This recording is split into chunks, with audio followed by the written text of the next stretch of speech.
นิสายังตุอาศัยสมาอันหนึ่งสวามุจาเป็นนิพุทธยัมนันติมาสี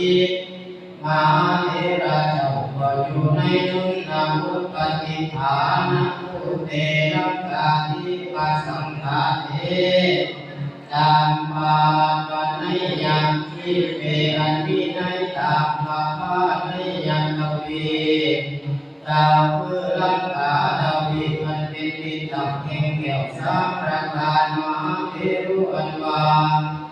หาเทระเจ้าเย็นยอมไปนำเอามายังสมุติอาสายังสัตว์นรกทั้งหลายอันเป็นใหม่ในนรกที่นั้นนิญาติตาวะโอมาบอกแก่ญาติตาบิโนแห่งสัตว์นรกทั้งหลายให้เขากระทำยังกุศลบุญทั้งหลายไม่มีอันให้ข้านันทสิเป็นคำปารุโตมาเอระเจ้ากันทำวิสานาโรไดมาเกิดในสวรรค์เทวโลกไว้พลาบุญกัญญาติกาปิโนหากจำพอไปมาวันนั้นก็มีแลเอกนิวสานยังมีวันหนึ่งเทวอันปฏิปมาเทระเจ้าบุตรยังสัน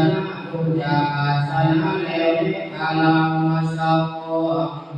อาตายังเราควรถือเอายังบาดได้ตาชีวันไปเองคนบาวิสีก็เข้าไปสู่กา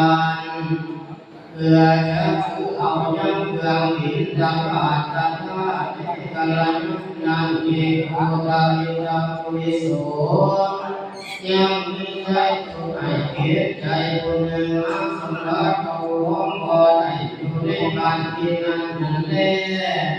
ก็ทำอารุปตาอักษายังเด็กคนกันตะวะ